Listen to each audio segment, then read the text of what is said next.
Fala galera, ligado aqui no canal do VSR, chegando para mais um vídeo. Tema do vídeo agora: Brasil 1, Tunísia 1. É o bota casaco, tira casaco, bota casaco, tira casaco. É a realidade da seleção brasileira neste momento e não tem problema nenhum nisso. Vamos falar sobre esse assunto depois da vinheta.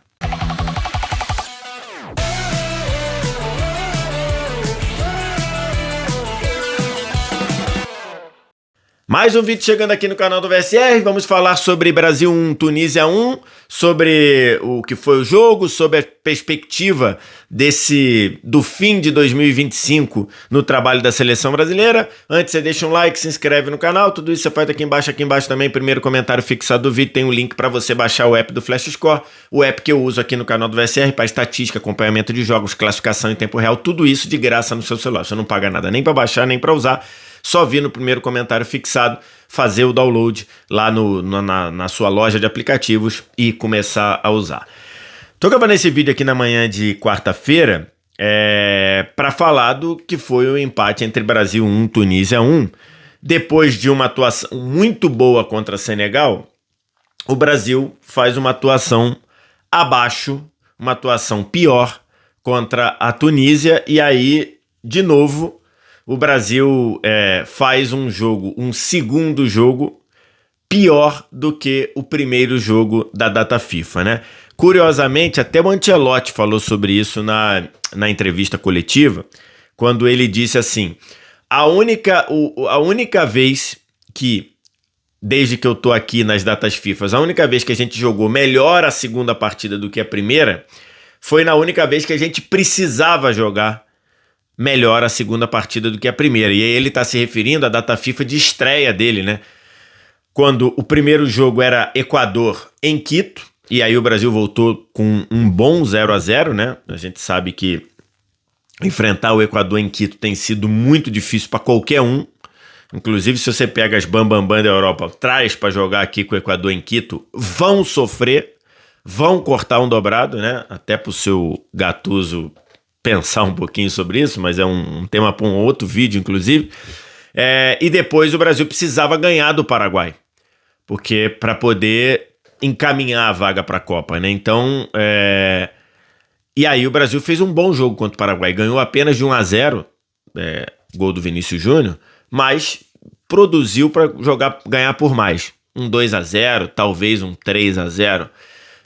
E aí o Ancelotti falou isso ontem. Depois o Brasil ganha bem do Chile no Maracanã e um jogo, uma carninha assada boa, né? Tranquilaço ganhar do Chile no Maracanã. Esse Chile aí, o Brasil jogou bem e depois perdeu para a Bolívia lá no 4.000 metros de altitude, que não dá nem pra gente considerar muito, porque né? Um jogo a 4.000 metros de altitude, ok. Veio a data FIFA da Ásia, jogou muito bem contra a Coreia. Contra o Japão, o Ancelotti rodou todo mundo. O Brasil fez um primeiro tempo bom para muito bom. Isso é importante ser dito. Aquele time que jogou o primeiro tempo fez um primeiro tempo muito bom. Inclusive ganhando por 2-0. Aí depois, no segundo, a partir da falha do Fabrício Bruno, o time se descompensou e isso gerou uma derrota que ficou uma derrota ruim, né? Ficou uma sensação muito ruim. Além de ser a primeira derrota do Brasil para o Japão na história, ficou aquela questão da gente ver o time se desconcentrar absurdamente a partir de uma falha, né? E o Brasil, a falha do Fabrício Bruno desencadeou um descontrole total e o Brasil acabou tomando a virada de 2-0 para 3-2. E agora a mesma coisa. O Brasil tinha feito um jogo excelente contra Senegal e ontem contra a Tunísia o jogo já não foi tão bom. O Ancelotti citou isso.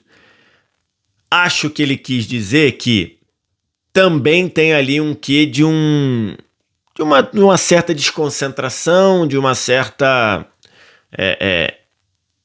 não vou dizer soberba, acho que não é esse o termo, mas ali uma diminuiçãozinha no grau de intensidade de concentração que gerou isso. Então tem um quê talvez do anímico também, tá? Acho que tem um quê do anímico. Acho que o jogo contra Senegal deixou todo mundo muito empolgado, e aí talvez o anímico para jogar contra a Tunísia, que é pior que o Senegal, né? Tá pior colocado no ranking da FIFA, tem menos jogadores individualmente. Então, talvez você baixe um pouquinho a intensidade, o ritmo, e aí você acaba passando aperto. Eu até fiz uma brincadeira, que eu botei na thumb e no título, do filme lá, a segunda versão do Karate Kid, que tá lá o Jaden Smith, né? Fazendo lá aquele treinamento do bota casaco, tira casaco. Bota casaco, tira casaco. Bota casaco, tira casaco. Quem não viu, o filme tá lá na HBO Max.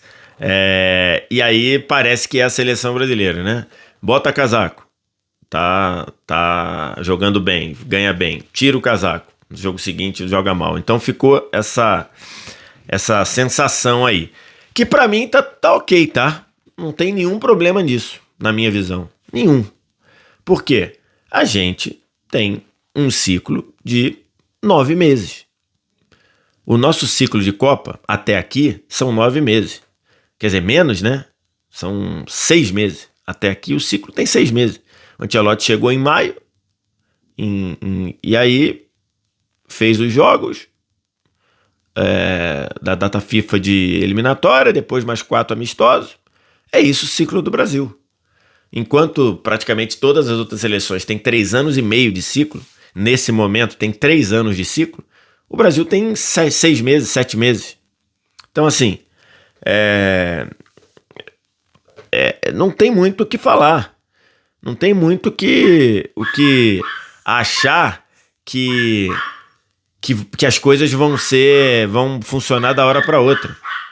A seleção pode, em algum momento, encaixar bons jogos, como encaixou contra o Chile, como encaixou contra a Coreia, como encaixou contra o Senegal, e, num geral, o Brasil ter problemas para você manter isso com consistência. Porque o ciclo do Brasil tem 6 meses. O Ancelotti achou alguns nomes dentro desses 6 meses, dentro desses 8 jogos. A volta do Casemiro, a afirmação do Bruno Guimarães, a explosão do Estevão, agora o teste com o Militão de lateral direito, que ontem acabou nem funcionando porque o Magalhães se machucou e ele entrou com o Wesley, que não foi bem. Se era um teste para o Wesley foi reprovado ontem. Então, assim, tem muita coisa ainda pela frente. O caminho é longo. Não tem nenhuma dúvida que o caminho é longo. E a oscilação vai acontecer para um trabalho de 6 meses. Então, assim, esse tira casaco, bota casaco, tira casaco, não me espanta em nada. E não é alarmante para mim em nada, porque eu acho que era completamente previsível que isso iria acontecer. Porque o trabalho do Brasil tem 6 meses. O trabalho do Ancelotti tem 6 meses. Até a Copa vai ter 1 ano. Né? Enquanto todo mundo, as principais, tiveram 3 anos e meio de trabalho, o Brasil vai ter 1 ano. Então acho que isso é normal. Tem alguns cenários desse jogo. O primeiro, o Estevão, de novo, é o grande vencedor desta data FIFA. E no vídeo anterior eu falei que ele é titular, ele mais uma vez reafirmou isso. Hoje o Estevão é titular. O que vai acontecer quando o Rafinha voltar? O que vai acontecer com outros jogadores? Eu não sei. Hoje, o jogador do Brasil, do meio para frente, que é inquestionável, é o Estevão. Acho que tem 3 titulares inquestionáveis no Brasil hoje. Inquestionáveis. Casemiro, Bruno Guimarães e Estevão, né? E Magalhães, tem 4 e Alisson, 5 inquestionáveis para mim no time, inquestionáveis. Alisson no gol, Magalhães como zagueiro pela esquerda, Bruno Guimarães, Casemiro e Estevão hoje. O resto a gente vai encaixar, vai adaptar, vai olhar. Hoje não tem e aí o Estevão é o mais novo desses que eu citei, o mais novo de idade e mais novo de seleção. E ele tá nessa situação. Hoje não tem elementos para você tirar o Estevão do time. E ontem o Estevão, mais uma vez, muito produtivo, muito participativo. tomada de decisão excelente, sem ter ansiedade de querer participar o tempo todo, esperando o jogo envolvê-lo, personalidade para bater o pênalti, personalidade para bater o segundo pênalti, e acabou que veio a ordem do Ancelotti para o Paquetá bater e o Paquetá perdeu. Então, assim, Estevão, grande vencedor dessa data FIFA. Ontem, Bruno Guimarães e Casemiro me pareceram um nívelzinho de intensidade a menos, além de terem sido menos ajudados. Então, em vários momentos em que a Tunísia pressionou, roubou e saiu, acabou estourando neles dois. É aquele negócio, para jogar como o Brasil está jogando, com Estevão, Rodrigo, Vinícius e Matheus Cunha, todo mundo tem que esticar a corda no sem bola o tempo todo. Senão vai estourar no Casemiro e vai estourar no Bruno Guimarães. Ontem teve algumas situações dessa. Wesley, como eu disse, Wesley muito mal, especialmente no momento defensivo. Wesley foi envolvido o tempo todo, além de ter falhado no gol da Tunísia. Falhou dando o passe errado para trás, depois fez uma falta que poderia gerar a expulsão dele, só não gerou a expulsão dele porque tem a determinação que falta que não é temerária, né? Falta que seria a falta tática. Quando você tem vantagem, essa falta, o amarelo cai para sem cartão, né? Se for vermelho, se fosse uma entrada para vermelho, cai para amarelo, porque teve a vantagem configurada. Se fosse amarelo, cai para sem cartão.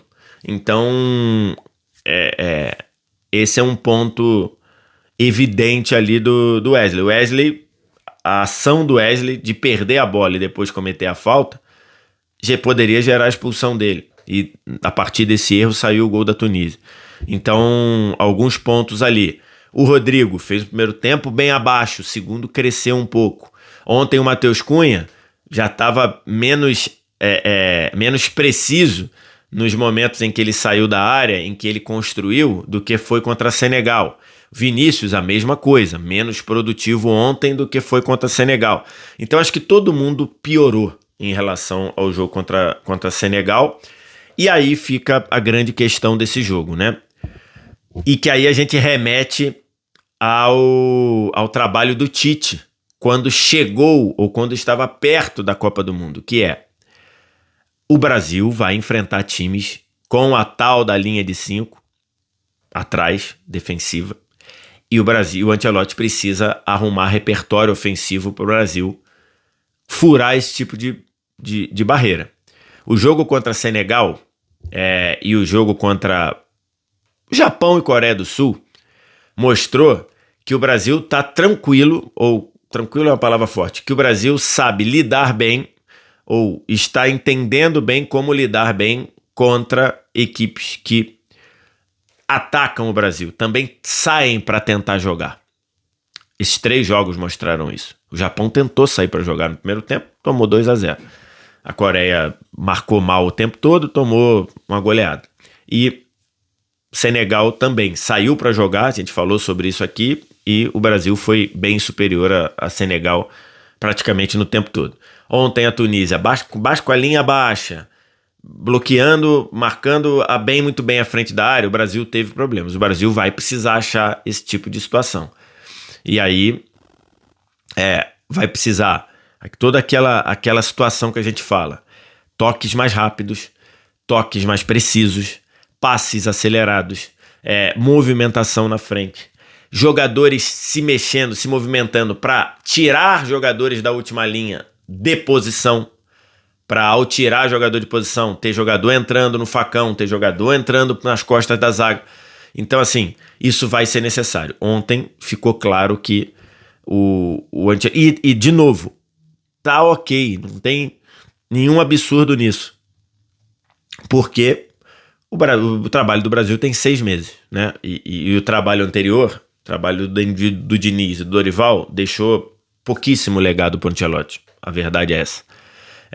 Então, acho que tá claro que ontem ficou claro que enfrentar time na linha baixa, enfrentar time com linha de 5, e que provavelmente será o cenário. Se o Brasil for à final da Copa do Mundo, ele vai ter jogado 8 vezes Se ele chegar à decisão, ele vai ter jogado 7 vezes, né? Porque o 8º jogo é a final. Ele vai ter jogado 7 vezes. Dessas 7, eu diria que 5 vezes o Brasil vai ter enfrentado, pelo menos 5 vezes o Brasil vai ter enfrentado times com linha baixa e dando a bola, entre aspas, né? Eu não gosto desse dando a bola com o Brasil. Então, esse é um cenário que vai estar lá. O Ancelotti vai ter que trabalhar isso. Vai ter uma data FIFA, né? 2 jogos em uma data FIFA, em março, enfrentando França e Croácia. E aí fica até a dúvida, né? França e Croácia vão atacar o Brasil? Por exemplo, como o Senegal fez? Tenho minhas dúvidas, tá? Tenho minhas dúvidas. Eles têm qualidade para isso, especialmente a França. Mas não sei se eles vão fazer um jogo de tentar ferir o Brasil nas transições. É um bom ponto.